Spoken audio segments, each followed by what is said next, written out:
saying.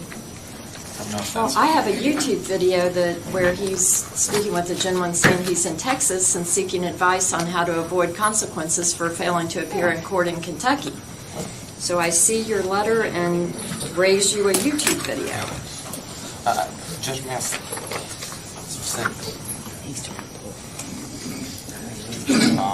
I have a picture of this letter.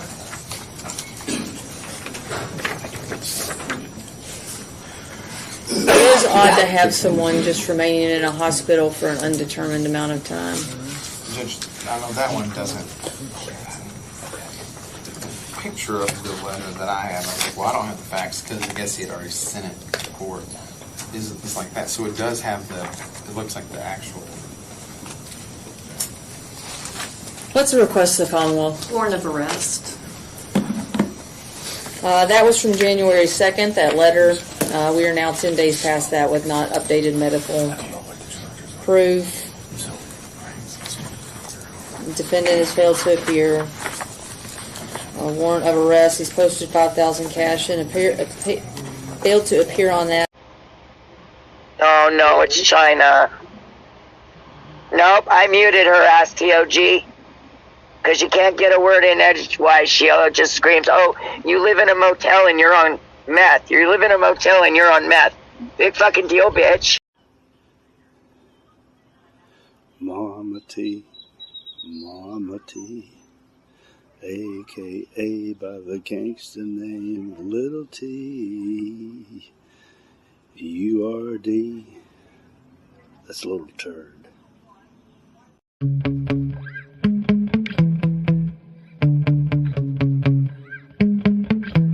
Yeah.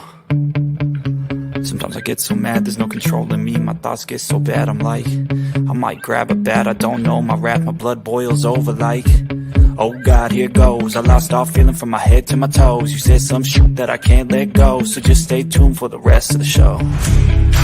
So have you ever felt betrayed? Switches how you see things, realize something needs change.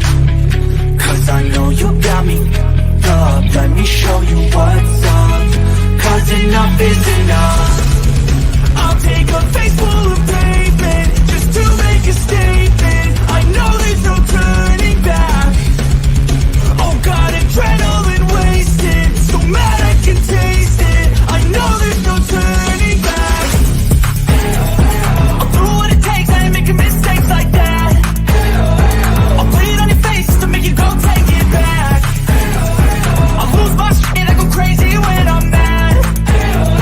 And now you gon' wish you shut the fuck up real bad.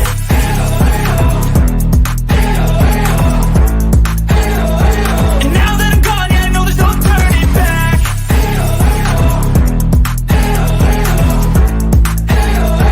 And now that I'm gone, yeah, I know there's no turning back. I'll take smoke, I'ma poke a hole through you, choking's overdue. Come at me and you won't get any older, dude. Crack your holder too. Heating up inside of me, blood so violently. Thanks for trying me. Now it's finally time to see how this rivalry becomes a dynasty.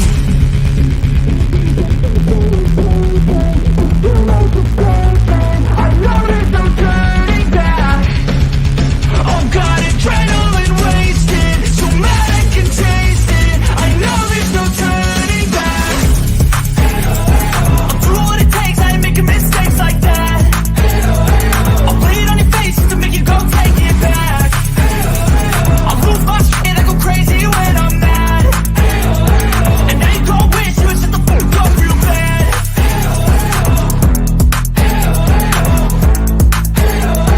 And now that I'm gone, yeah, I know there's no turning back.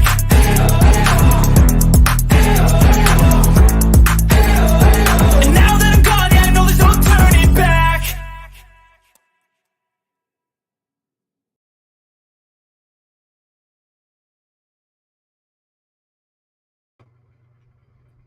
Well, good morning, everybody. I'm Jimbo, And I'm Kemper. coming to you live from the stand. What's cracking lacking, Kipper? Nothing, man. Just sitting here. Just hanging out. Chilling like a villain Mm-hmm. named Matthew Dillon.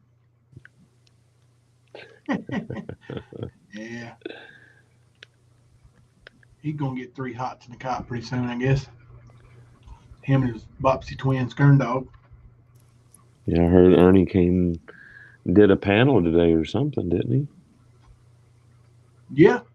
Yeah, I've been listening to him on Speakeasy. I don't know if it was his panel or Mama T's panel, but Speakeasy been playing it all day. You know how he likes to play the same shit over and over and over and over and over and over and over and over and over and over again. I have heard him say hot damn, but insert God in front of that. Probably 500 or 600 times, just while listening, getting ready here, and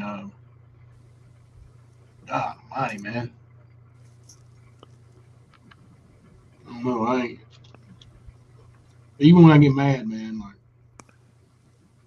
I feel bad about using Lord's name in vain like that. You know, and even though I'm not living a Christian life, I just can't imagine living that way, man. Just living that dirty and filthy. I don't know, man. Just really put me off the way that guy talks. I know we're gonna talk about Ernie, but that guy right there, yeah. And then he sat over there and, you know, talks about hypocrites and says that he don't go real life on people. Huh. Just weird. I do like the way he's, you know, slam dunking Nicolina and don't care about it, you know. Like, he thinks he's going to wither away. I look forward to them battling more. I'm just going to have to mute some of it because I can't stand here GD, GD, GD, GD over and over again. I mean, not even when he's mad. We're talking about when he gets a super chat. GD, I effing love you. GD, GD, GD. Fuck. Man. Anyway, enough about that. The reason why I ain't on camera is I got my bacon and taters here right before I started. Oh yeah. He also had the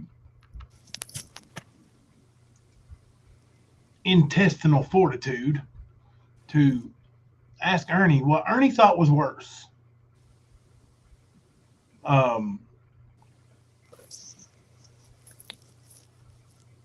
I can't remember, going real life, or the second option was calling a man a predator online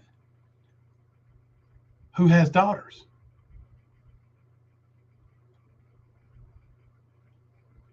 I'm like, dang. If that ain't the hypocrite train coming right through and smacking you right in the face, I don't know what is. But anyway, you guys keep your super chats, keep your super stickers. If it takes somebody to say GD, I effing love you, you ain't gonna get it here. I'm not gonna say it. I'll tell you I love you because I do. I love our members and our subs and our family, but I'm not gonna say GD every time somebody puts a $1 in a super chat or a sticker.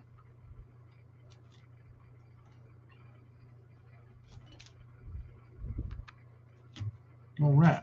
I'm eating now. It's your turn. Oh, I'm just listening, dude. That's right. That's right. Nice talker. Misgendering or calling a man a predator that has daughters.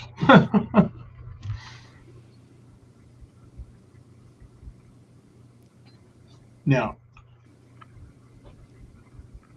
honestly, they're both terrible. Yeah. Misgendering somebody and then, you know, doubling down and saying, well, it looks like a dude to me. pretty bad too.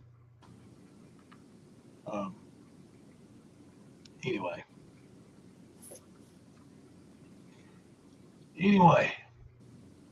What's going on, blue on black? As soon as I finish eating here, I'll get on camera and we'll show some of our favorite Skern dog moments because we are going to have fun here tonight. We don't need to yell out GD all the time, but we will have fun.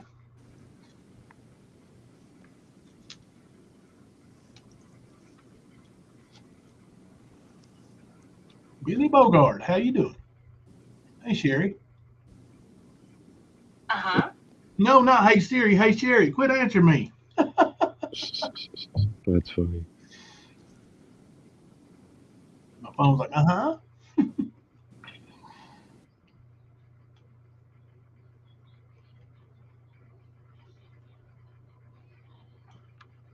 Sorry, brother. These taters are too good to. Glad you made it home, Queen.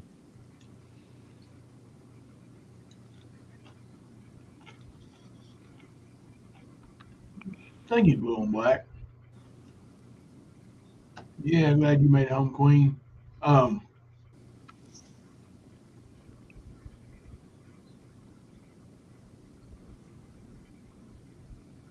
was looking for something. Well, anyway, can't find it. Hey, Rosemary J, Erica, Night Stalker, Dodie. Hey, Angie, thank you for the $2.99 super sticker. We won't be cussing at you, but thank you. No, Kipper might cuss at you if you want him to. No, I'm good. Yeah, I didn't think so. You save them cuss words for somebody who deserves it. Oh, yeah, that's what I was going to say. I figured our little buddy was going to stream us when he's, Yeah. Well, a rapist went live. He's going to stream us and try to make some money. The only way he knows how. Doing some kind of island and asking you for money. Y'all should do Chicken Shit Island. Ask him why he wouldn't come out of his hotel room.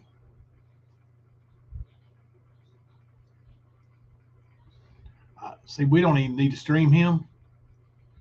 I can control him from right here. I'll say whatever I want to say, and he'll answer it. Yeah, he's nothing, man. I wouldn't even worry about it. We ain't going to. We're going to keep our eyes on the prize. Well, hey, Jimmy.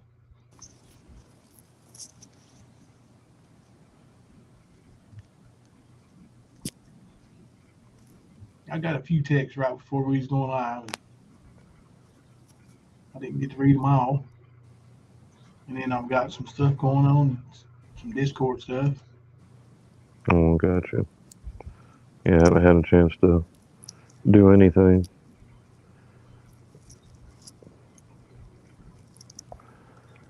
Happy Heffa, I am not feeling up to par, but I'm here.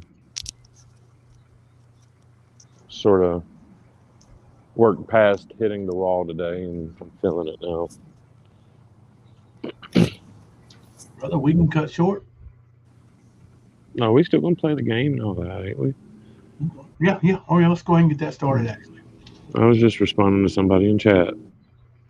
While I'm stuffing my face, let me go ahead and put those 4 in the poll here.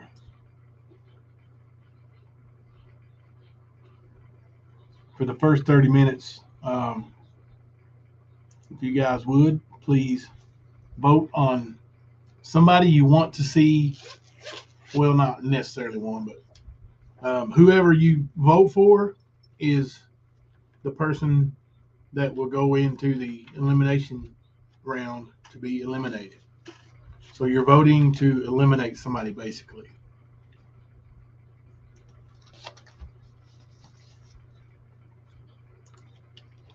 All right. Oh.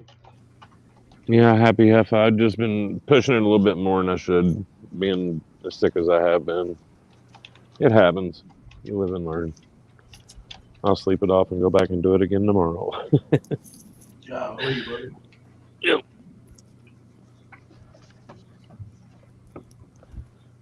I actually earn what I get. You know what I mean? Absolutely. I'm like underwear, sock, and taco money. Right.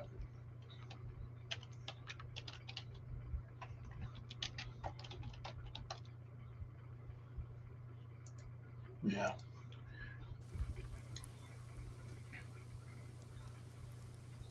Old Mama T was over there falling on the sword for old Skern, telling Speakeasy, you just don't know what Ernie's been through. He's been around, or he's been around now.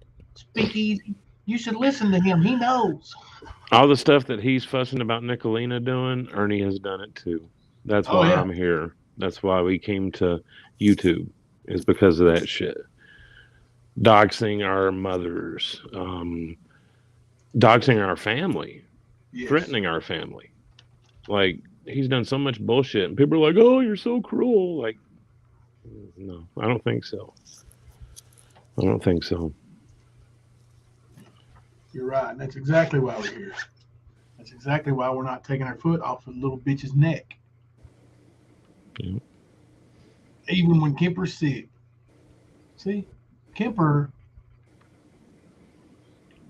when I was feeling bad, Kemper's like, let's take the night off, bro. We did. Kemper's powering through, man. You're making me look weak over here, bro. I'm actually making myself look dumb for burning the candle at both ends, but No, you gotta do what you gotta do, man. I won't keep you in the StreamYard long after the show.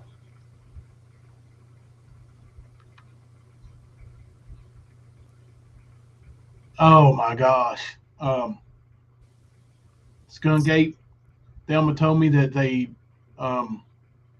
brought back Justified, and I am so looking forward to watching that.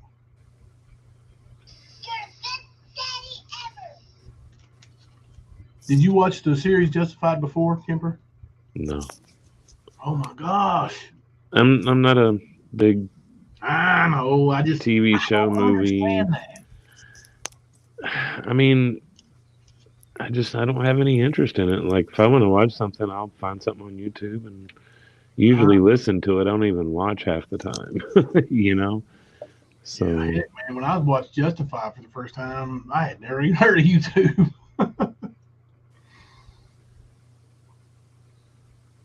yeah, I was hardcore Walking Dead fan, Sons of Anarchy, Dexter, you know, things like that. But after about season 10 of The Walking Dead, I just quit watching.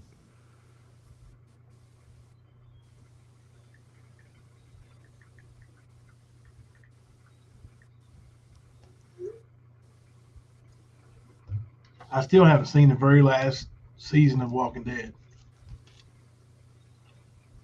Do what? I still haven't seen the very last season of Walking Dead. Me either. I think there's still 3 more for me to watch. I've seen more than you then. Yep. I'm a binge watching fool, man. Well, I mean, I own the first 9. I've seen up through 10. And, yeah, I just haven't picked it back up. Haven't had an interest, I guess. Yeah. I'm trying to read the chat.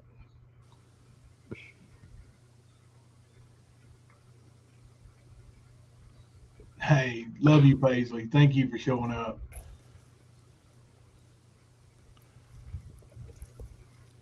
Paisley said, hey, y'all, I got a lot going on right now. I think she meant falling out mentally. Have had enough tonight. Oh, maybe she's calling out mentally. Have had enough tonight. Maybe falling out. Ellie Mayo, just wanted to show my support. Hit the like button. Hit the like and love bomb the F out of all y'all. We love you too, Paisley.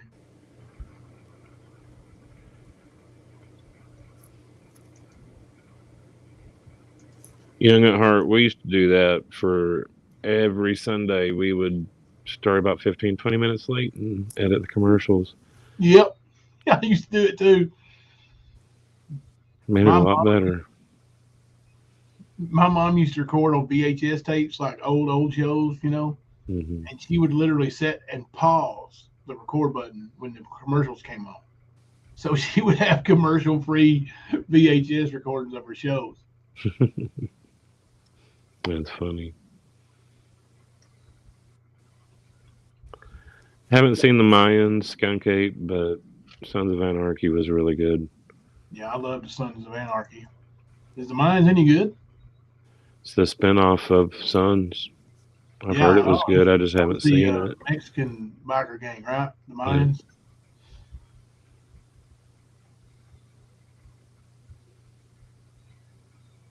I ain't gonna say who and I ain't gonna say where, but I randomly, sort of randomly, maybe not so randomly, but all the way anyway, ran into two of our members today. Now that's a good day. Oh, yeah. In person.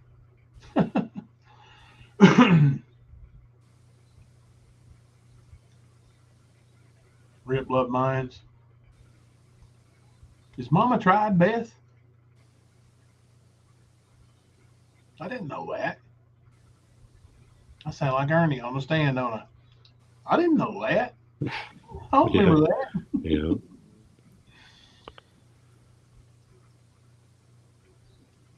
Maybe we'll play a little bit of witness stand testimony tonight.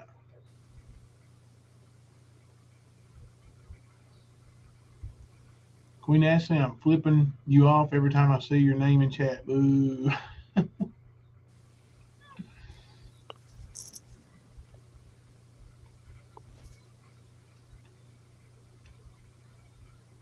Someone should have pulled. Oh my gosh! Why didn't you message me, bro, and tell me that? Mm-hmm.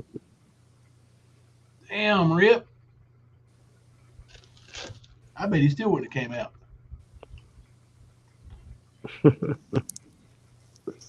Yeah.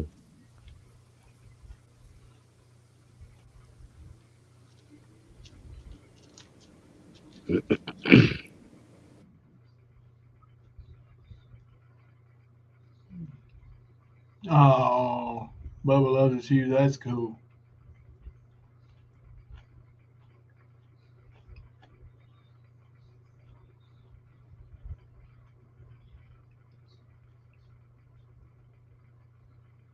Well, I'm starting to think there's new names in YouTube land that I'm not familiar with.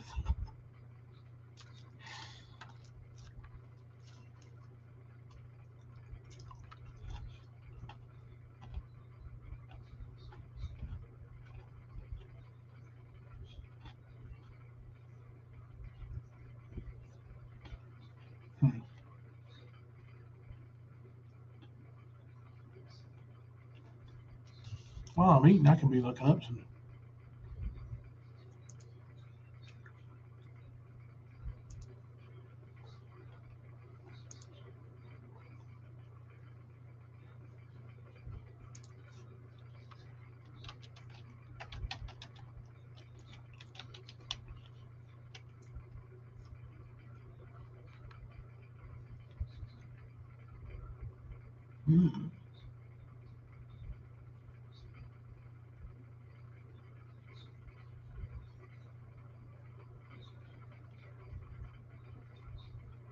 Oh, Lord.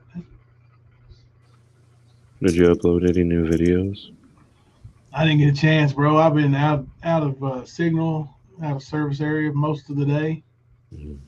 I got you. And still didn't get accomplished what I needed to get accomplished. Let me see here.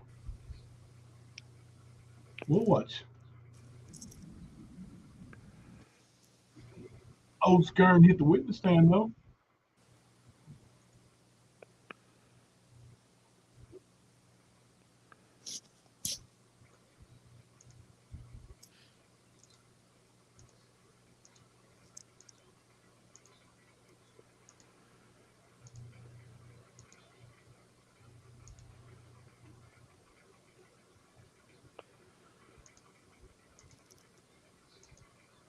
There you go. Now, y'all seen him making his rounds. Let's see if we can catch him up in anything. Just fried potatoes, Jimmy, right now. I did have bacon earlier, but that bacon don't last long around me.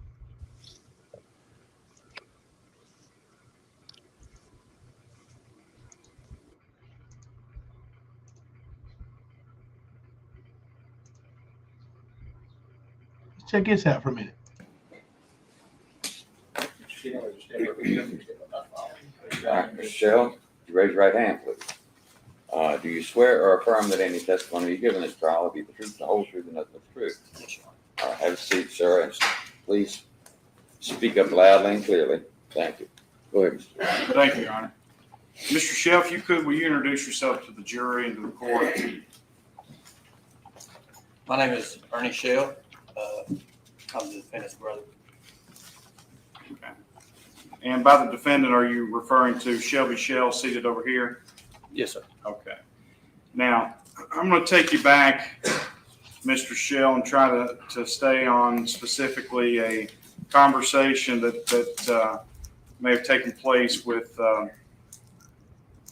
then Detective Michael Cornett. Okay. Are you aware of Michael Cornett? Yes, sir. Okay. Do you know him, know his face? Can you recognize him? Yes, sir. Okay. Is this Michael Cornett over here in the courtroom? Yes, sir. All right. Do you recall speaking to Mr. Cornett on or about February 25th, 2013? Yes, sir. Okay. How did it come about that you were in a position to be speaking with Mr. Cornett? Me and the defendant and I, we took a ride to Harlan, and he discussed pretty much all the actions that had taken place 4 or 5 days prior, and just with some of the actions that he had done during that, I knew that something had to be done. So. Okay. Now, let me ask you specifically, did you and Shelby talk on the phone? When was this? Multiple times. Just ever. Have you ever talked on the phone yes, with sir, Shelby, yes, your brother? Yes, sir. Okay. Now, you stated that you're related, and you've already said he's your brother. Can you recognize him? Do you recognize his voice and things of that nature? Yes, sir. Okay. About this period of time, February 25th, 2013, February 24th, 2013, did you ever have a conversation with Shelby Shell on the phone wherein he was talking about Ronnie King? When was the date? February 25th, February 24th? No. Okay. Not on that. Did you ever have a conversation at any point on the phone where Shelby Shell was talking about Ronnie King? Yes, sir. Okay. And what was stated within that conversation? It was about a week prior to that day, or no, it was about 2 weeks prior to that date. He would ask me if I would give him a ride to Everett's, and he kept naming this Ronnie King. And the only way I've ever heard of Ronnie King was through he was a manager or something at some apartment complex in Eastbrook. And he stated that he had worked for him before. And Hang on. Didn't Ernie recently say that he had never heard of Ronnie King before the trial? Put a 1 in the chat if you remember him saying that. He didn't know who Ronnie King was. He sure did. He said it numerous times. Oh. Mm-hmm. That right there's perjury, son. Oh, he does this a few times on the stand. Oh, yeah. Yeah, that's right. His lips are moving. He's lying. You're right. Right. Yeah. Sure did. You all right? Yep. Here comes the ones, Ernie. You lying little perjury making meth eater. and he could make money off of him, and that was pretty much it. Okay. And of course, I never did do that. Never did do what? No, I never did take him to Ronnie King. Or did he tell you why he was wanting to go to Ronnie King? He just said he worked for him before in the past, and he could work for him and make money. Okay. All right. Do you recall informing Detective Cornett, that Shelby had called you and started speaking about the death of Ronnie King?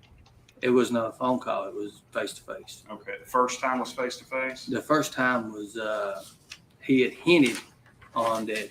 He said, "Did you hear about what happened to Ronnie King?" And I said, "Who?" Because that was not even a familiar name for me at that time. And then I started looking into it, and I was like, yeah, because I was actually on the computer, and I was looking up topics when he was talking about it, as he was talking about it. Yeah. And I was seeing things that he was saying, and nobody knew exactly what had all happened, but he was filling in pretty much the gaps and being in private investigations. You know, it was kind of clicked on me. And then I asked him a question. I said, well, who's involved in this and everything? And he stated out, I've heard Kevin Dixon and another name by the name of Tim Hall, I think it was. Yeah. And that was about it. Had Shelby ever talked to you about robbing Ronnie King in the past? No. Huh? No. Did you inform Detective Cornett that he had?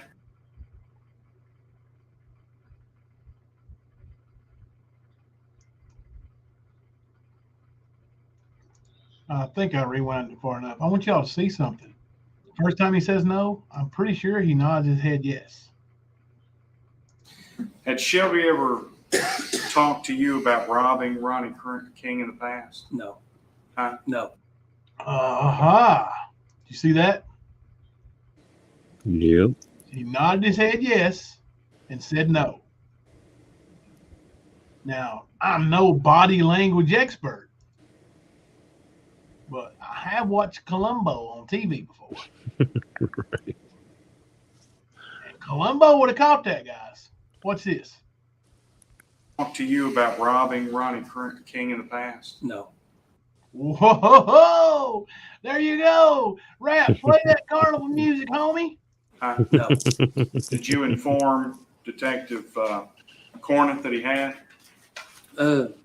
Not before it happened. Everything. I mean, if you're asking the actual confession when he confessed to me, he told me the whole story. But before prior events, no, he never said nothing about that. If that's what you're asking. Okay. Are you aware whether or not the Now, I'm pretty sure the reason why the prosecutor is asking this is because he expected Ernie to say yes. Because why else would the prosecutor ask his star witness if Shelby had ever talked to him about robbing Ronnie King before? Like, that's a strange question, isn't it? Ernie, you forgot what you told, right? I believe so. That was a subconscious lie when you shook your head yes and said no. Yeah. Look it up. Google it, Ernie. Google it. the interview between you and Mr. Cornett was recorded? Yes, sir. Okay. Was it or was it not? Yes. Okay. All right. Well, let's go then to the first time from your statements here today. When was the first time that you said something about confessing? When was the first time that Shelby informed you of his involvement with Ronnie King's murder? I think it was the day before, the 25th, 24th. Okay. And how did that conversation arise? He actually called me up on the phone. He said, I'm on my way. I think he said, I'm on my way down, and I want to have a brother's day and a family's day. And I said, that's cool. I said, that's real nice. I mean, he just had got a job. You know, he was married, and I thought everything was going good. But after I started talking with him, and he was saying he was wanting to go to Everett's and get the family, and just he had a bag of presents for them, and something in his voice. Sound like Santa Claus, don't it? Bag of presents? Yeah, right, Ernie. Just triggered and hit, just instincts. And I just started realizing things. And I drew a timeline up and started putting pieces together of what I know to what happened. And, from the internet, really. And just as he's telling me things, he was like, well, I want you to meet. He said, that file you've got, he said, you used for a mask or something. He said, I need you to bring that. And I forgot about the file. Hang on now. I'm gonna have to rewind this. Is he talking about the first time Shelby had confessed to him, and he's talking about Brother's Day, and now he's saying that he brought the file? Is he saying he brought the file after he confessed? I didn't catch it. Because he says that he started putting stuff together from the internet. Remember? Listen up, Ernie's going over himself being a great detective and putting things together, basically from the internet, he says. And then he goes into saying that Shelby told him, that file you've got, I want you to bring it. Well, if you've already put the murder together, why does he want the file for the gun now, Ernie? He was saying he was wanting to go to Everett's and get the family, and just he had a bag of presents for them, and something in his voice just triggered, and it, just instincts, and I just started realizing things, and I drew a timeline up and started putting pieces together of what I know to what happened, and from the internet really, and just as he's telling me things, he was like, "Well, I want you to meet." He said, "That file you've got," he said, "you used for a mask or something." He said, "I need you to bring that." And I forgot about the file. And of course, I met him at Walmart in Corbin, Kentucky. You see him do the motion of going up and down with that file? Mm-hmm. Same motion that the prosecutor later uses in his closing statement while describing him filing down the barrel of the gun. But Ernie's describing making a mask, but doing the same motion that the prosecutor said about the gun. It's weird. And he asked, first question he asked me, he's like, "Did you bring the file?" I was like, "No, I didn't bring the file." And he said, "Oh, we really need that God bless the file, and I really don't want to go to Lowe's or wherever to get one." And then as we sat in the vehicle, he pretty much explained what all happened. Okay, so tell me what he explained, what all happened.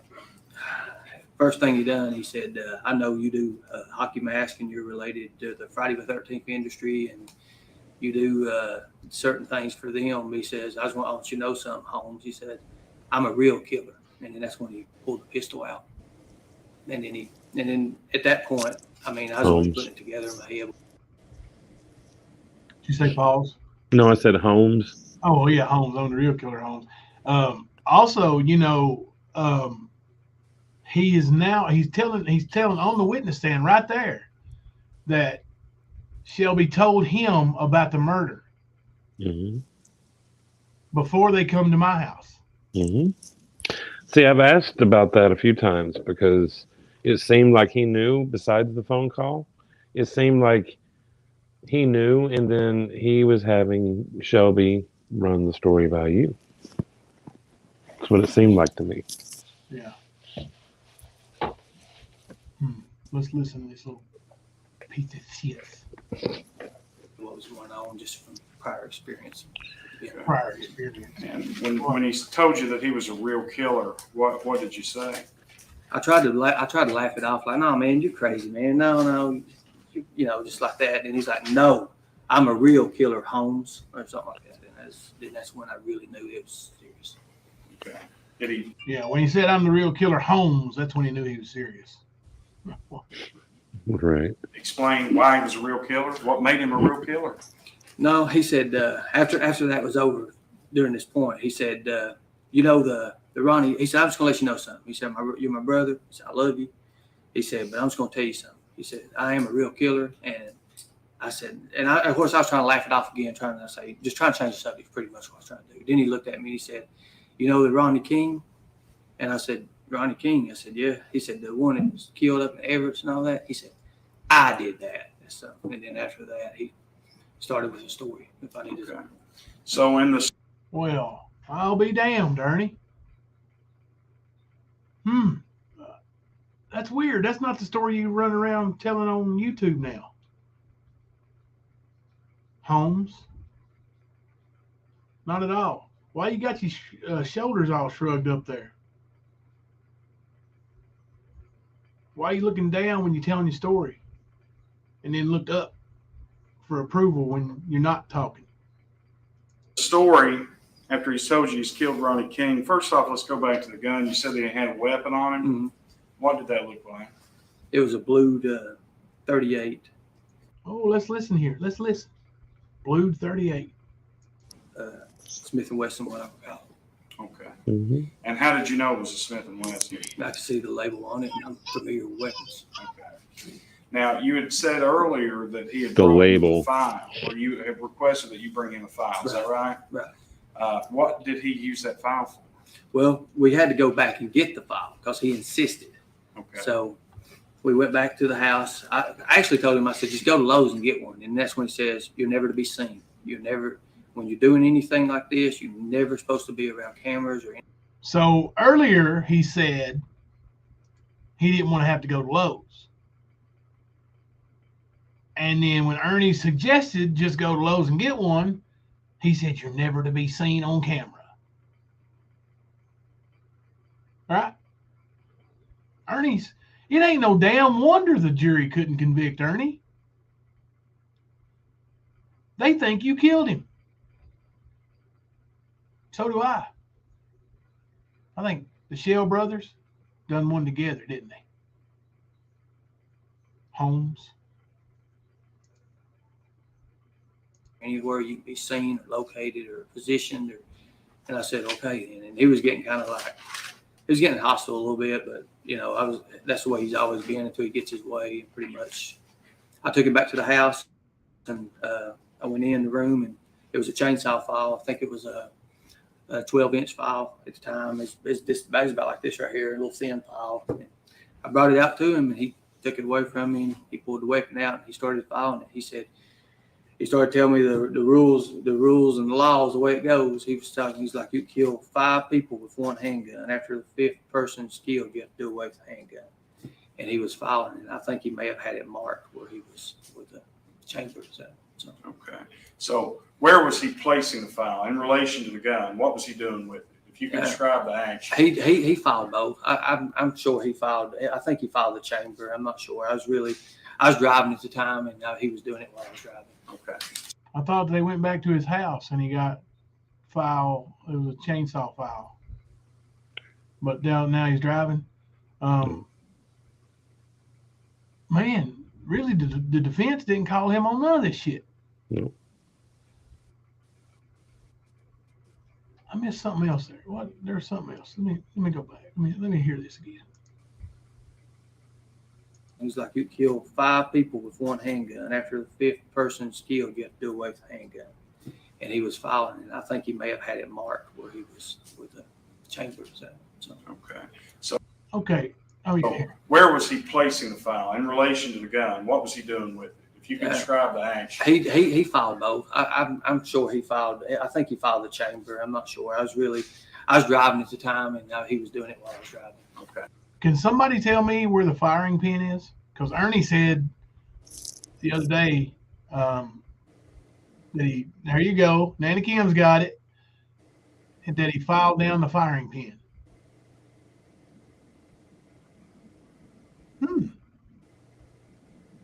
Mammoth and Betty are fighting. I'm sure they are. They fighting over Skern dog. Well, tell them either one of them can go visit him in prison. Ain't that right, Holmes? So a file, you said a chainsaw file. Yeah. Is that made of plastic? Is it made of metal? Is it hard? What is that? It's a tubular shaped. I don't know exactly what they're actually made out of. But, Tubular. It's tubular shaped. shape. It's got a. How do you spell tubular? Like a fickle. Look, he's got the jaw. Look. You see his jaw action? Yeah, he does. It's got a little handle. It's got a little point on it, which I never used the file part. I used the point to engrave my mask and stuff with it and make little things with it. But the part that he used was the actual.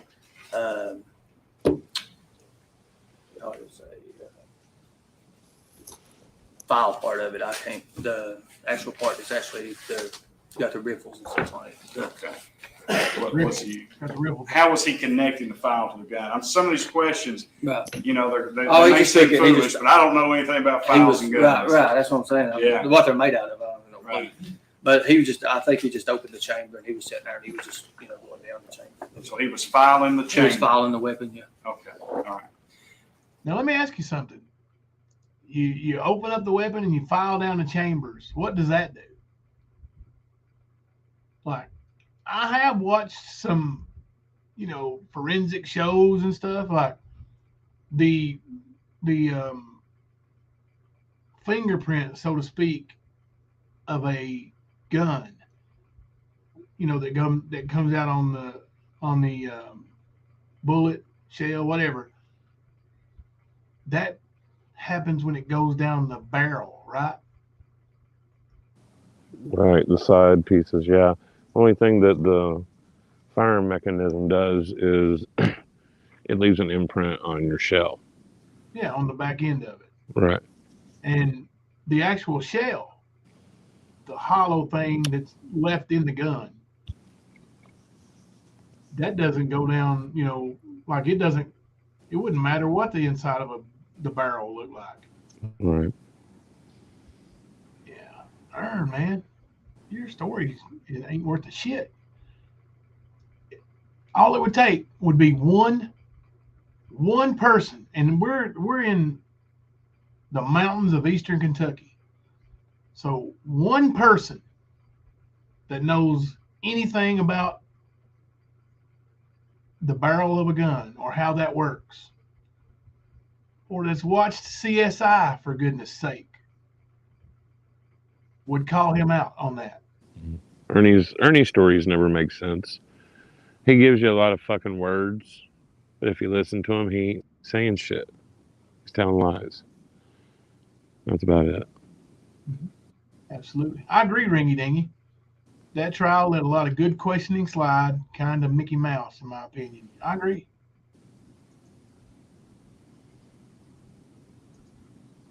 Help the bullet come out easier. You can tell I don't know much about gun.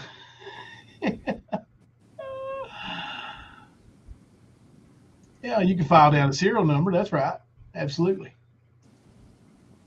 Mo knows. He is an idiot.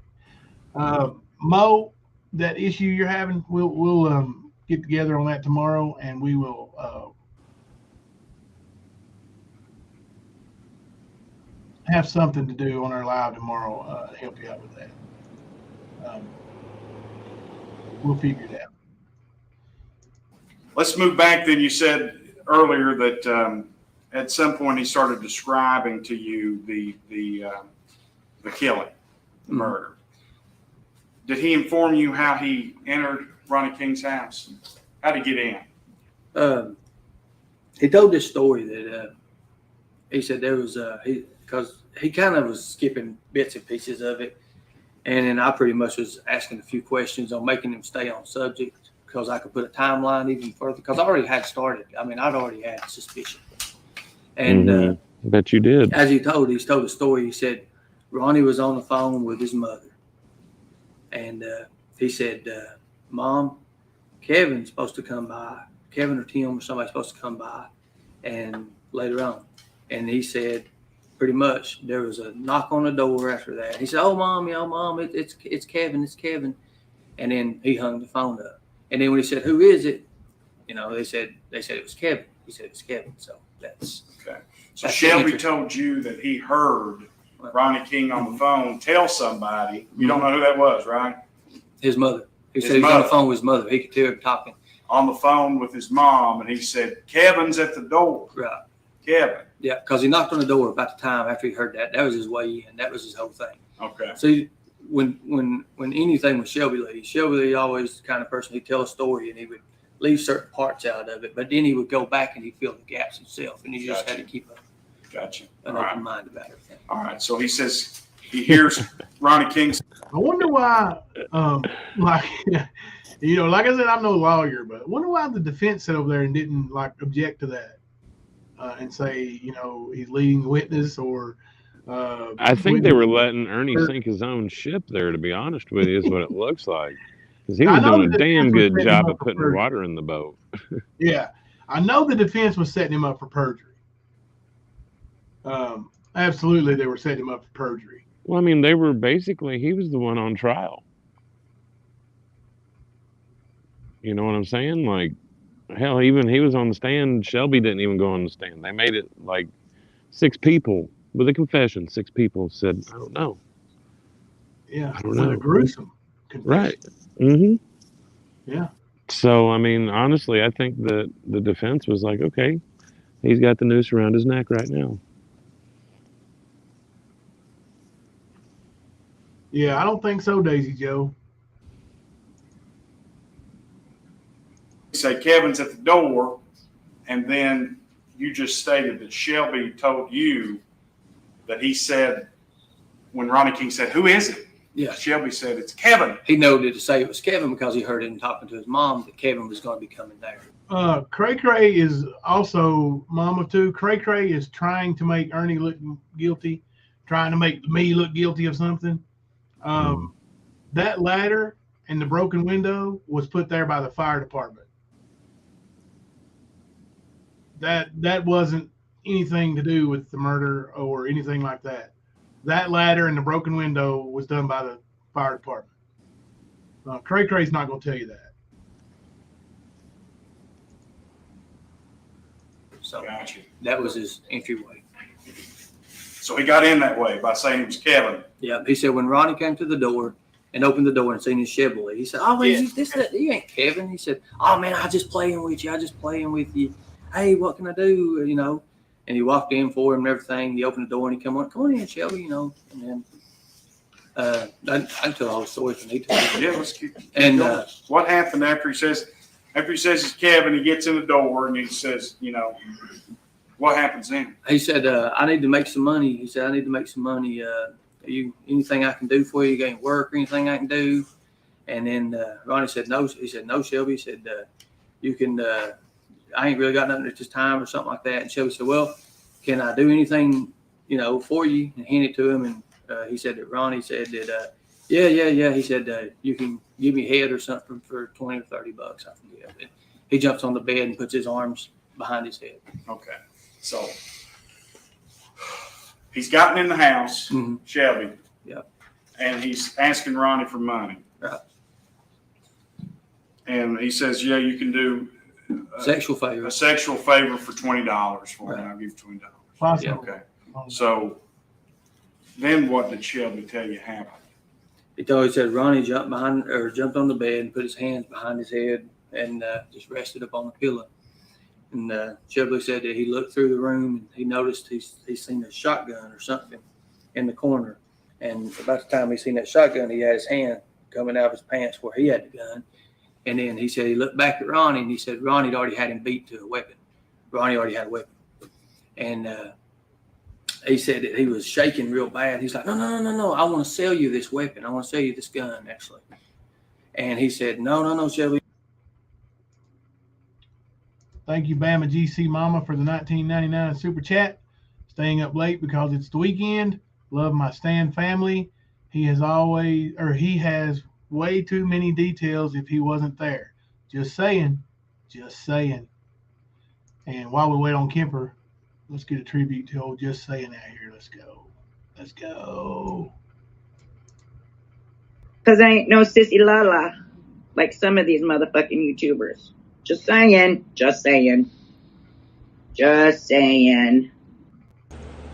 Get this, bro. Nicolina came on my panel and her name was Ernie's wife. I was like, oh my God, what in the hell?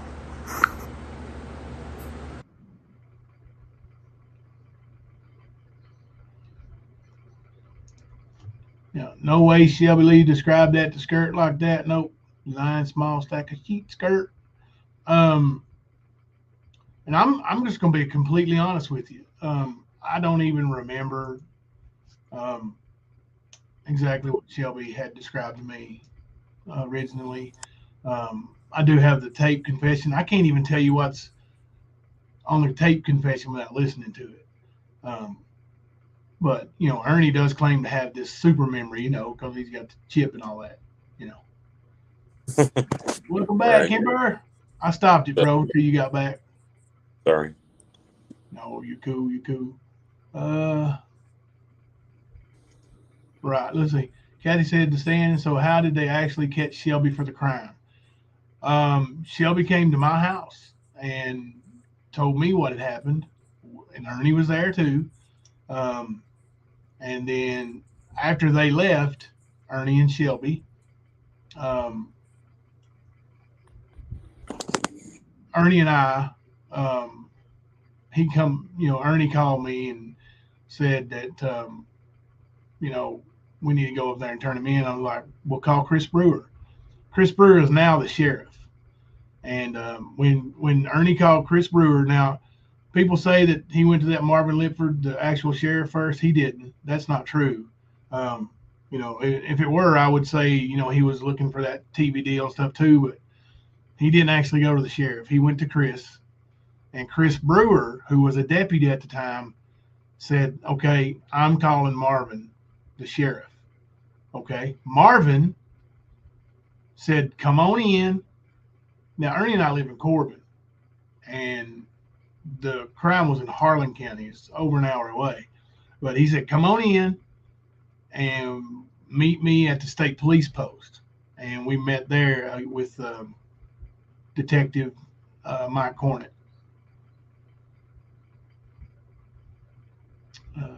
Okay, let's get some more of this. He sums up with this, and he pretty much, he said, Shelby stated that during the time he was shaking everything that he shot, and it went by.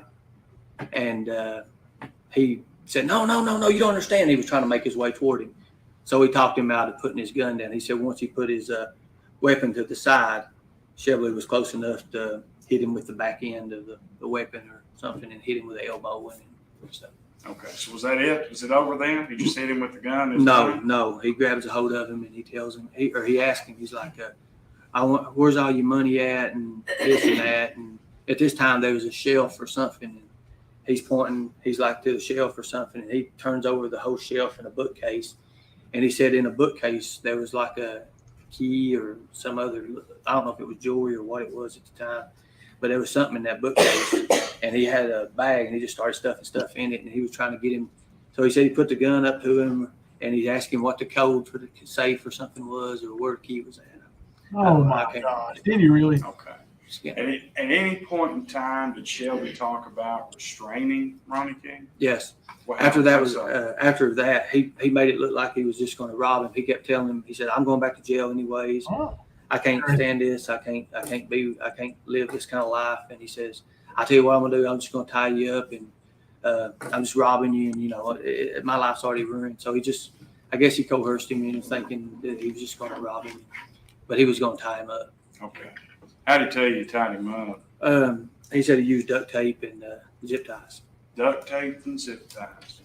Where did he tell you duct taped him? He set him in a chair. He said he set him in a chair or something, and he was duct taping. And he was trying to duct tape him, and he said that Ronnie kept moving and breaking, and he said finally he got the zip ties, and he's zip tying him. And he never really mentioned the placements of the zip ties. He just said, you know, figuratively speaking, zip ties. Yeah. And as he's taping him up, he got to where his mouth was at. And he never really said anything about the placement of the zip ties. He just said figure of speaking. Yeah, that makes sense.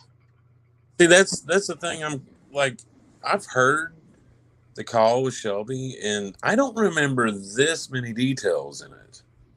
There wasn't that many details in it. That's what I'm saying. Like I don't have the statements. I guess Cray Cray's got them, you know, when the emotion of discovery. But I'm telling you, Ernie was giving we gave separate statements. Right. We didn't go and talk at the same time. Of course. We went at the same time, but we did not speak to the detective as, you know, three of us sitting there. Right.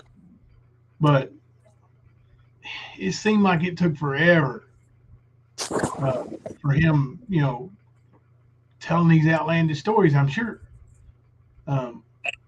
And then, I told him basically what Shelby told me on that phone call, because it matched almost to a T what he told me, a few hours earlier at my house. Right.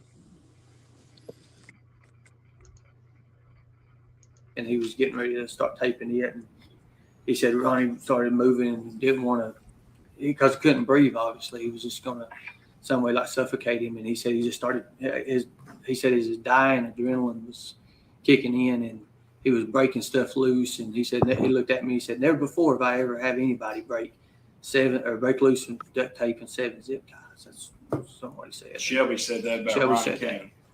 So as Shelby's telling you that he's duct taping Ronnie King's head and mouth and coming up over his nose, Ronnie King starts to break free. Yes, his adrenaline kicked in and he was starting to move and break free. And Shelby said he went through the house looking for a hammer to knock his brains out with it. And he said he couldn't find a hammer. And then he finally felt that pillow and he said he tried to finish doing it. He said he was coming up out of it. He said he put the pillow over his head. And he said Shelby had a little motto back then. I don't know if he's still true to this day, but it was everybody has the expiration date and he's the stamper. And you see him look at the jury? Yep. And how many times have you heard him say that little motto of Shelby's? Oh, quite a few times. Yeah. He hasn't said it recently, but he said it a lot over the past 2 years. Check his, it's like, watch his, like, he's always looking for acceptance from the jury. Like, did you hear that? Watch it. He looks down, and then once he gets done telling his story, he looks up like, yo, did you catch that? Pillow, and he said he tried to finish doing it. He said he was coming up out Looking of it. down. He said he put the pillow over his head. And he said Shelby had a little motto back then. I don't know if he's still true to this day, but it was everybody has the expiration date and he's the stamper. Look at him. Yep. Looking for approval. Yep. You hear that? I got him, guys. He's the stamper. He's a real killer, Holmes, and he's the stamper. And he had a reason for everybody to be, why he was doing it to them. And like even members of my own family or our own family, he had reasons that he wanted to, go forward with. But anyways, he told Ronnie, he said, you remember my son and Tabitha, they lived in your apartments and everything. He said, your apartment had mold or something in it and you didn't do nothing about it. My son ended up in the hospital. And he said, that's your reason to die. And he said he put the gun over the pillow and he said he pressed really, really hard. And he said, as he's doing it, he said, Ronnie said, they can live there for free. They can live there for free. And he said, they don't live there no more, motherfucker. And bam. And that's what he told me. Yeah. So as he held the gun, or as he held the pillow tightly over his face, where he's duct taped, and can't breathe, Ronnie says, they can live there for free. They can live there for free. Yeah. Ernie, that don't add up, bro.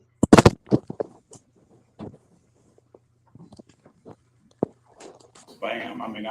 I think that I know what you mean by bam. Yes, but unfortunately, this is a court of law and we have to be specific. What do you mean? He shot Ronnie. Did Shelby Shell, your brother, Shelby shot Ronnie, tell you yes, that he shot Ronnie King? Yes. Did he tell you that he killed Ronnie King? Yes. And he told you that he did that by placing a pillow over his head and putting the pistol on it and shooting him. He didn't say whereabouts the pillow was placed, though. He just said He just said he held the pillow over his head, didn't he not? He did. I'm going to back it up. Listen. Sounds like something he did to somebody else. Yeah. Well, let me hear this. I'm almost positive he said he put the pillow over his head. Said, you remember my son and Tabitha, they lived in your apartments with it. And he said he couldn't find a hammer. And then he finally felt that pillow and he said he tried to finish doing it. He said he was coming up out of it. He said he put the pillow over his head. What? Yep. He said he put the pillow over his head, and then 30 seconds later, Ernie, Boom. You said he didn't say where he put the pillow. You're lying.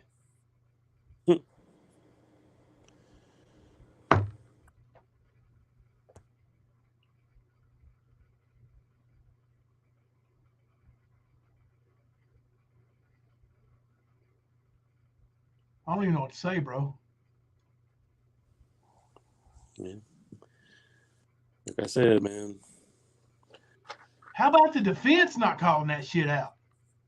Dude, we all agree, everybody has agreed that this trial and investigation was one of the worst ones they could have ever had. Oh my God.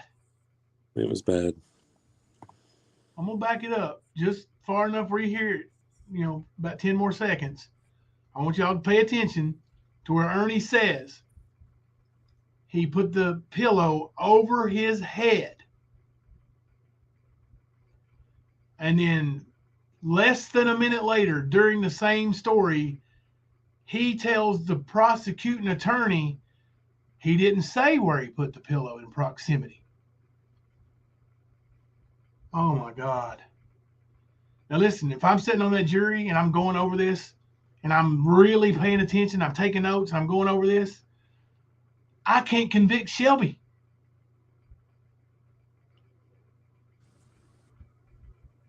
He's lying.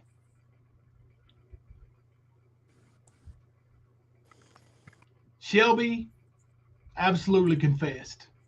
Mm-hmm. Told me Ernie wasn't there. There ain't no effing way. No.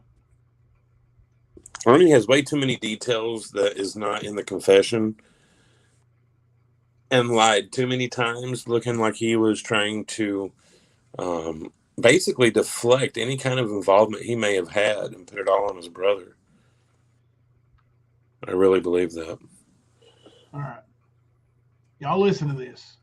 First, he says the pillow's over his head, real tight. Mm-hmm. And he's already said he's duct taped. He can't breathe. Yep. Begging for his life. They can live there for free. They can live there for free, you lying piece of shit, you. And then he says, he didn't tell me where he put the pillow. With it. And he said he couldn't find the hammer, and then he finally found that pillow, and he said he tried to finish doing it. He said he was coming up out of it. He said he put the pillow over his head, and he said Shelby had a little motto back then. I don't know if he's still true to this day, but it was everybody has the expiration date, and he's the stamper. Well, you got that motto in, though, didn't you, Aaron? He had a reason for everybody to be, why he was doing it to them. And like even members of my own family or our own family, he had reasons that he wanted to, go forward with. But anyways, he told Ronnie, he said, "You remember my son and Tabitha? They lived in your apartments and everything." He said, "Your apartment had mold or something in it, and you didn't do nothing about it. My son ended up in the hospital." And he said, "That's your reason to die." And he said he put the gun over the pillow, and he said he pressed really, really hard. And he said as he's doing it, he said, "Ronnie said, they can live there for free. They can live there for free." And he said, "They don't live there no more, motherfucker." And bam. And that's what he told me. Okay, so bam. I mean, That's what he told me. And then Ernie shakes his head no. Watch this. Watch this, body language experts. They can live there for free. They can live there for free. And he said, "They don't live there no more, motherfucker." And bam. And that's what he told me. Okay, so bam. I mean, I think that I know what you mean by bam. Yes, but unfortunately, this is a court of law, and we have to be specific. What do you mean? He shot Ronnie. Did Shelby Shell, your brother? Shelby shot Ronnie. Tell you? Yes. That he shot Ronnie King? Yes. Did he tell you that he killed Ronnie King? Yes. And he told you that he did that by placing a pillow over his head, mm-hmm. and then putting the pistol on it, mm-hmm. and shooting. He didn't say whereabouts the pillow was placed, though. He just said he put it.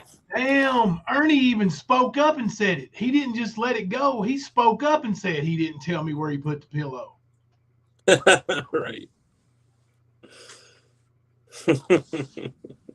Oh, man. I mean, bro, I've never caught that. Mm-hmm. But if I'm sitting on a jury, I'm going to catch it.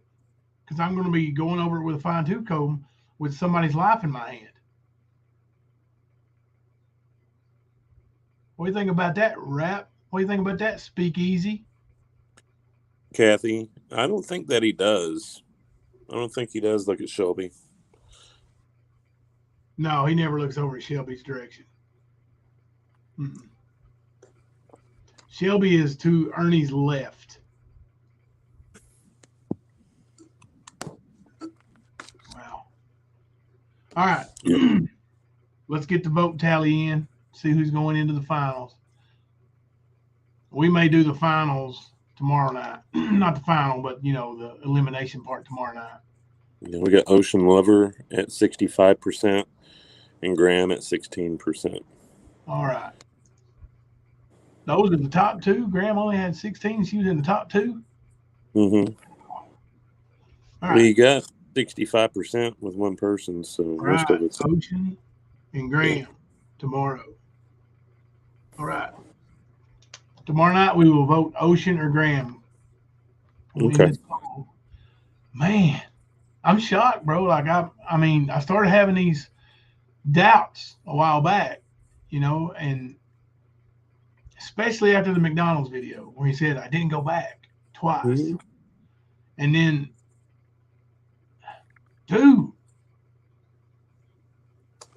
that pillow, how do you overlook that? Like I said, I don't think they overlooked it.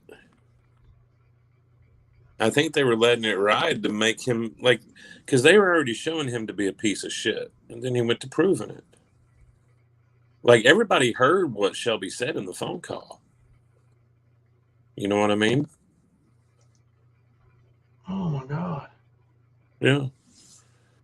So, I mean, I think a lot of it was them letting it happen because they ultimately got a hung jury. They won. That's why they weren't calling shit out. Yeah. And maybe they knew something that everybody else didn't know at the time. Who knows? Yeah.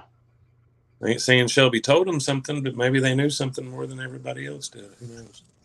Yeah. Wow.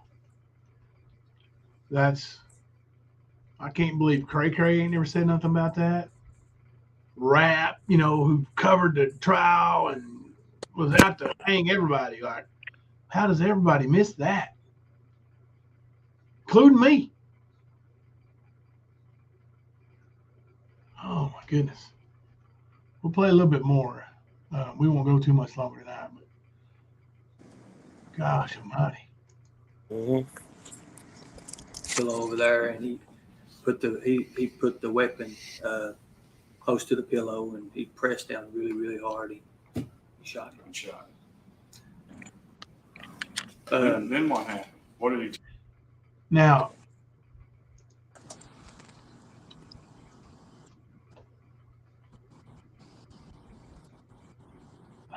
everybody knew at this point, like, this trial was 6 years after the murder. Right. Everybody knew at this point that it was a single gunshot wound to the head that killed Ronnie King. And for Ernie to act like he's this big bad investigator that figured it out, and then to sit there and say he didn't know where the pillow was. He even said it just now, like, you know, he put the gun next to the pillow. Like, he didn't put the gun next to his pillow and shoot him in the arm. Skern dog. Oh, man.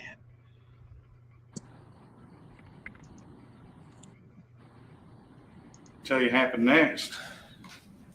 He said after he shot him, he went around and making sure he didn't leave any kind of, or no, after he shot him, he said there was a big puddle of blood or something, and he went to turn around and he slipped in the blood.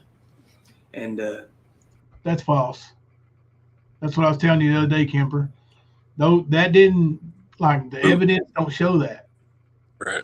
That's Ernie's story, that there was footprints in the blood. The evidence don't show that. The crime scene photos don't show that. That is false. he went back out the door. When he went back to the door, he said he was. I think he said he was walking up the tracks or something. He remembered he left his fingerprints or something on the blinds, but when he first come in, and he thought somebody pulled up in the yard or what drove by the house or something, and he put his hands before he put gloves on or something in a way. That's what he told me. I don't know if it's significant on it, but he said then he went back and he knew that he'd actually forgot what all he touched, the doorknob, the door handle, and all that. And he said he just had to burn the place. Did he tell you how he burned it? I can't recall exactly where he said he started at. I mean, but he did say he burnt the place. But he said before he burnt the place, he went back where Ronnie was at because he said the gunshot was still or something in his ears and it was deafening him. And he thought somebody had come in the door because it was open. When he left, he said he thought it was closed. And he got behind the wall and he said, I thought he was kind of saying he's paranoid or something like that and he's hearing things. But he said it was where the gunshot had went off and it was in an enclosed area and it just deafened him. And then he says he goes back to where Ronnie was at and everything. He said he knelt down and he talked to him. That's what he said. Okay. So, and then more outlandish story. Watch his hand gestures right here, guys. Watch his hand gestures. When he tells the outlandish story, like he goes back and talks to it. Watch his hand gestures. He's looking for the jury to say, "Oh, wow." But he did say he burnt the place. But he said before he burnt the place, he went back where Ronnie was at because he said the gunshot was still or something in his ears and it was deafening him. And he thought somebody had come in the door because it was open. When he left, he said he thought it was closed. And he got behind the wall and he said, I thought he was kind of saying he's paranoid or something like that and he's hearing things. But he said it was where the gunshot had went off and it was in an enclosed area and it just deafened him. And then he says he goes back to where Ronnie was at and everything. He said he knelt down and he talked to him. That's what he said. See his hand gestures? He knelt down and talked to him. Yep. He throws his hands up, sensationalizing it. And when he does that, he looks up. I was going to say, they went and arrested Shelby right after Jimbo got the recording. Yeah. I got the recording. I live in Corbin, which is an hour south of Berea, basically, where he lives. 45 minutes to an hour. And an hour north of Harlan, where the detective was. So I got the recording. He called me, said he got search warrant because I told him I had the recording and played it for him over the phone. And he met me at a gas station, got the recording. He was with another detective, a female detective. I can't remember her name. And they left to go arrest Shelby. And they had like a SWAT team or something with them. I don't remember exactly what it was, but they went and arrested Shelby. They did not need Ernie to knock him out. That's why I knew Ernie was lying when he said that. Thank you, Paisley. Rap, you're just a loser. Solar. Rap must still be streaming me for content. Thank you, Rap. Appreciate that.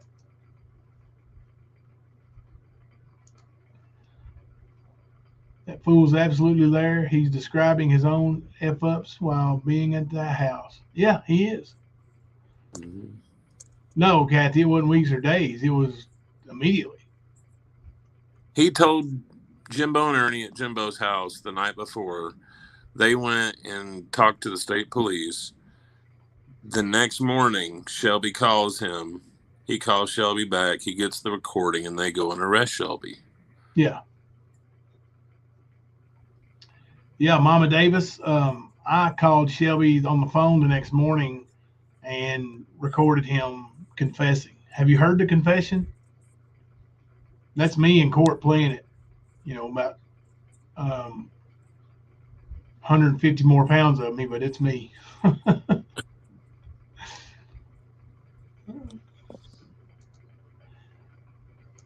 So, and then I asked him, I said, how do you, I think I even mentioned, I said, he was dead at this time. He's like, yeah, but after I got finished with it, and then he said, that's it. That he never told me no more specifics or anything about it. You never told him in more specifics. I got to hear that again. Mr. Ernie talking about people who can't pronounce association in the middle of the night, but he can't say specifics. Come on, Ern. Let's hear that again. Asked him, I said, how do you, I think I even mentioned, I said, he was dead at this time. He's like, yeah, but after I got finished with him, and then he said, that's it. That he never told me no more specifics or anything about it. Okay. Now, concerning the Yeah, he's highly educated, ain't he? Yep. fire and the burning, he tell you why he did that? Why did he do that? He said that he had to burn the place because his fingerprints and, you know, just to get rid of all the evidence. You see him looking around like, let me think of something. Watch this. Watch this little line piece of. Watch this. Anything about it.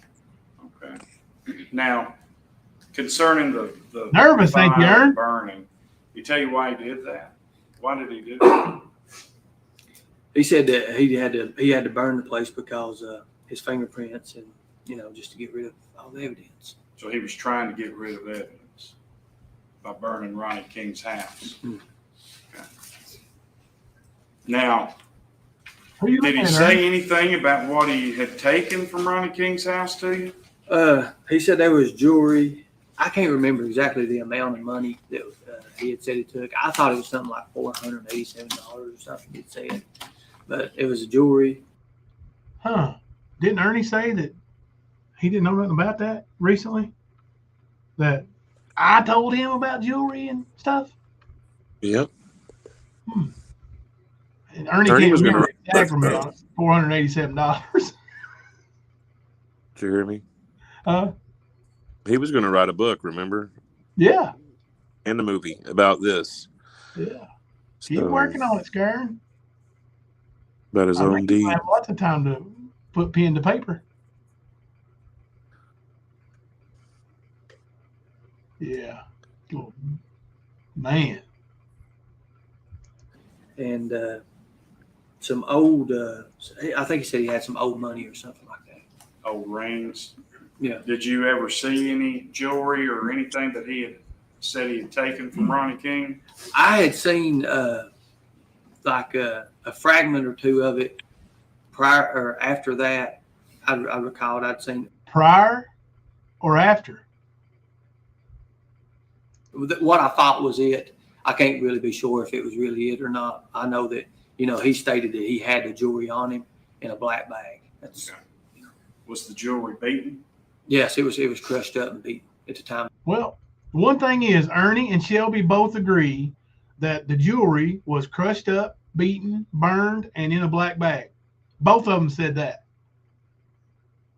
I seen the pieces. I Did he seen. tell you he'd done that, found it that way, or that he'd done that? No, he done it.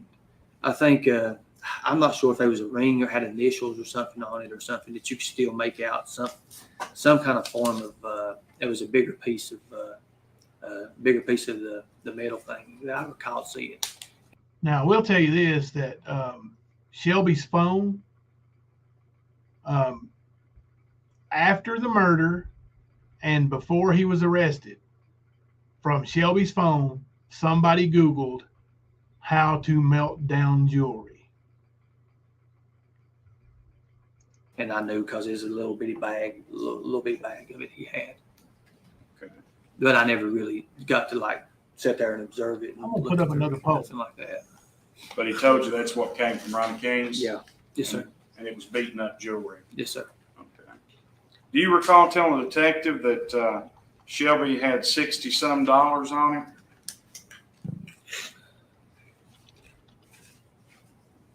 I mean, I don't know about the $60-some. Okay. I think he stated that he had money when we went through Burger King after that. Okay. So at this point in time, are you telling the detective this statement? New poll up. What's that? Were you telling the detective what you're telling us now? Yes, Did you sir. tell Yes, us sir. to the Yes, sir. detective? At that point in time, as you're telling the detective what you're telling us now, okay? Mm-hmm. Did Shelby still have these things to your knowledge? To my knowledge, he did. I think so, Fool Man. I think there's one unidentified DNA. Now, you're in Corbin. Let's go back to you being in Corbin with Shelby, okay? Okay. Did you guys ever come into Harlem together Yes. after that? Yes. And before you'd spoken to the detective? Yes. So we were limited in the window when this was, right? Yes. Right around that February 25th, 24th period? 24th. Okay. The 24th. Okay, so tell me about coming to Harlem. What was the purpose of that? As far as I know, there wasn't inside. He said it was going to be a family day. And he wanted to go and buy, he had a bag of stuff that he left in the car. He said it was a bag of presents that he had for the family. And later on, we found out there wasn't a bag of presents, but he was telling me rules about the game on how you do it and get away with it. And he said, rule number one, don't never be seen, don't never make no stops, nowhere. You go straight to the director, to the target and out. And at this whole time, I was trying to change subjects and do everything I could because I knew, I was shouted out. I mean, I knew what was going on.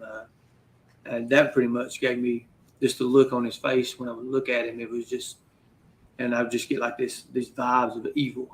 And that's what I thought, just plain evil. And I was like, I'm going to die.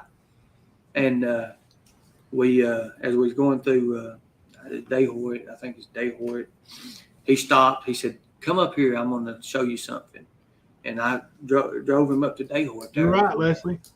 He stopped. He used the bathroom. He was using the bathroom. But at this time, he's already told me this story. He left the pistol inside the car. And just like I told that's not what he said the other day, right? When I was on panel with him. Yeah. He said Shelby kept the pistol. Didn't he say that? If I remember correctly. Yeah, he did. He said Shelby had the pistol on him and a foot inside the door. He was peeing, or no, a hand on the door while he's peeing. I said, why didn't you drive off? He was parked the wrong way, remember? He stopped. He used the bathroom. He was using the bathroom. But at this time, he's already told me this story. He left the pistol inside the car. And left the pistol inside the car, and you didn't drive off. And he'd already told you the story. Just like I told the detective, I said, I started to grab the pistol myself and shoot him because I knew what he was doing and I know what he was going to do because he'd already been, just letting on hints of what he's wanting to do. And then just, I don't know, it's just with my family, when it comes involved in my family, the things he said that he was going to do and how he's going to start pandemonium and the things that he knows. He was going to start what? Oh, sounds like mania. Pandemonia. Pandemonia. One more time, roll to the back. Pandemonia coming your way. When it comes involved in my family, the things he said that he was going to do and how he's going to start pandemonium and the things that he knows how to get away with and do. I couldn't do that. I couldn't go through that. Yes, you're right. My family, he's a very evil person. One took out his world. Couldn't do it. As you were there in Dayhoyt with your brother, no doubt in my mind now. Were you not a doubt in my mind? Were you fearful? I was very scared. I mean, I've been a bounty hunter for at that time 12 years, and I'd seen things before, but nothing like this, and put myself in a situation where I'm in it. When he was out and he was using the bathroom, I really thought he was going to kill me. I really did. Because after he got back in, I said, just make me one promise. Oh, God. And he said, what's that? I said, just promise me if you're going to kill me, you don't shoot me. You give me a fighting chance. And he looked over and he laughed. He said, nah. He said, I couldn't do that. He says, you know too much of that martial arts shit. I said, all right, let me tell you something. From what I understand, had Ernie said that to him, Shelby wouldn't be the kind of guy that would say, no, you know too much of that martial arts shit. No, Ernie, I don't think he's scared of you. Sitting there with a gun. Yeah. Good Lord. Yeah. Mm-hmm. And then I knew then it was. Okay, so what happened after that? we drove to my mamma's. Directly my mamma's. And All right. We will leave that one there, and we will start back on that one. We drove to my mamma's. What's the timestamp? Let's write it down there. Yeah, that's what I was about to do. It looks like it's 36:15. Got it. And still basically 20 minutes to go in this one, and then there's some more following it too. So in another video. Just like his little 12 years. Please. I don't know. That's what. See, trial was in 19, right? 18. 18. Yeah, I'm pretty sure it was in 18. He was sentenced to the beginning of 19. Yeah. He took the plea deal in 2020.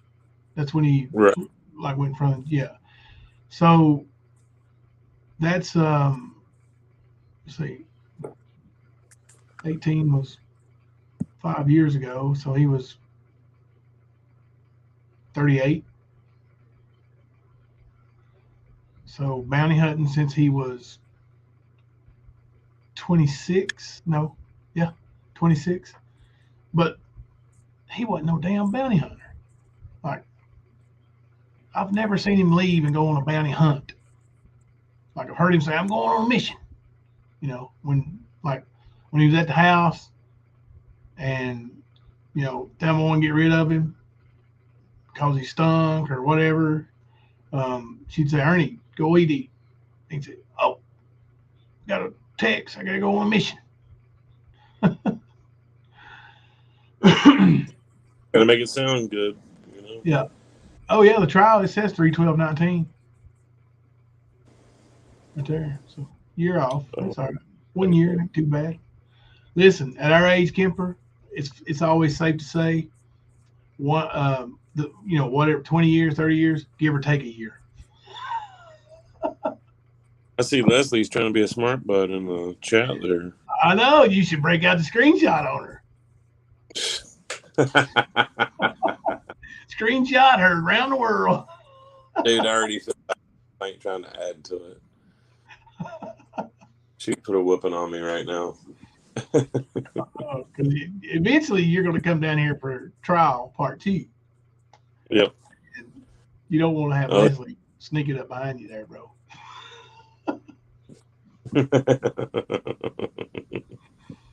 No. I'll have my team watching out for me while I'm down there. All right, let's see who won the poll here. So the poll was, who did it? Ernie, Shelby, or both? Well, coming in at the bottom of the poll is Shelby. Now, y'all going to hear the confession. You might change your mind at 4%. Actually, you got it right, I think. Both at 76%. But Ernie with a whopping 20% versus Shelby's 4%. Ern, what does that say about you? Dude, we just played like 30 minutes of your testimony tonight. He lied like 12. And caught you in all kinds of lies. That pillow lie? Oh, my. How do you? What? I know. I thought you knew about it, man. When he says where he lies about it on the stand. Yeah. Yeah, he said the the pillow over his face, and then he says he don't know where he held the pillow. And him talking as he's mummified with duct tape and yeah. Yeah. Well, yeah. I knew the part where he was, talking. He couldn't possibly be talking because of the duct tape and all that. But him actually saying, perjuring himself on the witness stand right there while the prosecution is, how? Well, I mean, just like The lie that he tells about his team that was watching John Paul. Yes. But he didn't realize that they had that. Right. I'm just saying he still perjured himself. Oh, yeah. That I fully believe the defense was setting him up to impeach his testimony. Like they were going to call out his testimony as being a liar. And because he lied about having a response team follow John Paul. And we'll see that too. Because when the defense asked him that, he's like, no, I don't remember that. Yeah. Sure you don't remember that, Ern. Lies are hard. Lies you tell to them. And he didn't think Amber would tape him. She got you. And then she said at the end of it, what'd she say? You are super, or you are so screwed. Busted. So busted. Yeah, busted. You are so busted. She was right. That's funny. If you guys want to watch that on your own, and I'll put the link in chat for this video. You can watch this one on your own if you want, and we can come back, and we're going to finish it. But you guys will have a little heads up on us in case you want to point something out. Write down timestamps. So there you go. Why Ernie, I was going to say that's why he's scared to turn himself in. He's scared to go to prison because he knows there's some shit that's going to catch up to him once he gets there. He literally said he knows about other charges waiting on him. He's afraid of something. Aren't you, Skern? Sure is. All the while, here I sit at the sit. Not avoiding charges whatsoever, just sitting here. Rap's been to jail. Benny's been to jail. Ernie's been to jail. Guess who ain't been to jail yet? This guy. And when I say yet, I mean I ain't going either. Got to break the law, go to jail, fools. No, I ain't breaking the law. So, Daddy with that damn Judy child. All right. Well, tomorrow night, 12:05. You got anything to do, Kemper? You gonna be here? Be around? Yeah, I got to work tomorrow, but it'll be after. So, Get this, bro. Nicolina came on my panel, and her name was Ernie's wife. I was like, oh my God, what in the hell? Oh. And speak easy. This one is for you. Now, my name is Traders. I am a woman. I was born a woman. Not that it matters. I identify as a woman. I cleared that up. And then Nicolina thought it was funny.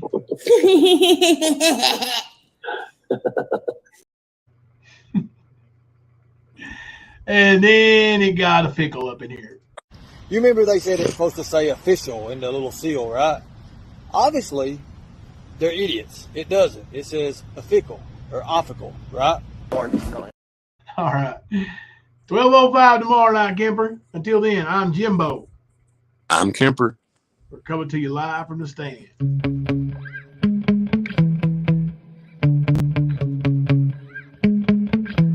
Yeah. Sometimes I get so mad, there's no controlling me. My thoughts get so bad, I'm like, I might grab a bat, I don't know. My wrath, my blood boils over like, oh God, here goes. I lost all feeling from my head to my toes. You said some shit that I can't let go, so just stay tuned for the rest of the show. So have you ever felt betrayed? Switches how you see things, realize something needs change. Cause I know you got me up, let me show you what's up. Cause enough is enough. I'll take a face full of pavement just to make a statement. I know there's no turning back. Oh God, adrenaline wasted, so mad I can taste it. I know there's no turning back. I'll do what it takes, I ain't making mistakes like that. I'll put it on your face to make you go take it back.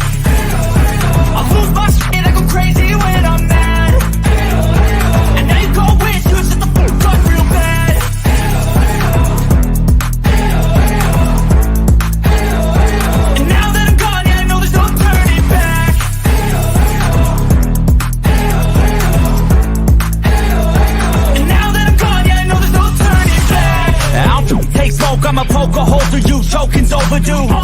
Come at me and you won't get any older, dude. Crack your holder too. Heating up inside of me, blood so violently. Thanks for trying me. Now it's finally time to see how this rivalry becomes my dynasty.